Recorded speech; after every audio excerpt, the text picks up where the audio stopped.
Nú, hvað þurfum við að gera? Og ég ætla að nefna þrennt og áður ég bara nefna 3 atriði og koma svo að stjórnarskráni. Eitthvað sem að ég tók nú reyndar upp hér strax ef við og ræddi meðan annars við nú voru þetta menntamálaráðherra strax í fyrra, að eitthvað sem að verður og að hún geti beitt sér fyrir strax og við ættum að gera strax og ekki að bíða eftir. Það er einfallega það að setja í gang virkilega vinnu við að koma á stjórnmálamenntun inn í skóla landsins. Það er að mennta, koma á því sem stendur í markmiðsgrein reyndar í löggjöf grunnskóla og gott ef ekki framhaldsskóla líka, að ala fólk upp til að vera þegnar í lýðræðisríki.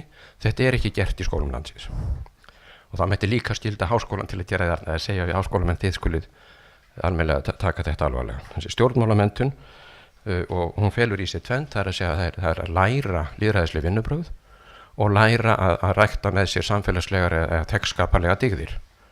Sem sé það er verið að snýst það að breyta þessari neikvæðu afstöðu til ríkisins og gera okkur opinbera fyrir okkur sko, ábyrgð okkar á hinu opinbera sem við eigum sameiginlega. Í öðru lagi þá náttúrulega sem áhyggjuefni hér hjá okkur Íslendingum en ég veit ekki hversu svo sem, en það er eins og að þessi opinberi umræðuvettvangur okkar hann sé afskaplega veikur og ég tek þá sérstaklega fram það væri held ég núna við núverandi aðstöð, þá verðum við átt okkur á því til þess að sjónvarpið er lykil afl til að í skoðanamyndun og til þáttöku í opinberri umræðu. Okkar íslenska sjónvarp er ekki nýtt með neinum vitibornum hætti til þess að móta skynsamlega skoðanir í landinu og það er alveg bara hrikalegt að horfa upp á þetta. Og við alveg saman því það eru flest hérna inni að horfa á sjónvarp í öðrum löndum að það eru þó umræðu þættir sem eru boðlegir. Það er ekki hjá okkur. Það vantar algjörlega að sjónvarpið, útvarpið er þó með svona vísi einhverju og svo náttúrulega dagblöðin eru ónýtt nánast fyrir sem almennilegu vettvangur vegna þess að þau eru í eigu aðila sem við vitum öll hvernig eru og við vitum alveg hvernig blöðin er að beita sér. Þannig en sjónvarpið er sá miðill sem að skiptir hvað mestu í dag og við eigum þetta sjónvarp og Íslendingar við eigum að nota það til að reyna að mennta sjálf okkur og þroska eins og siðaðar þjóðir gera. Og síðan er annað sem við þurfum að gera, þriðja og varum kemur stjórnarskráni, það er að við þurfum og þetta er auðvitað búið að benda þetta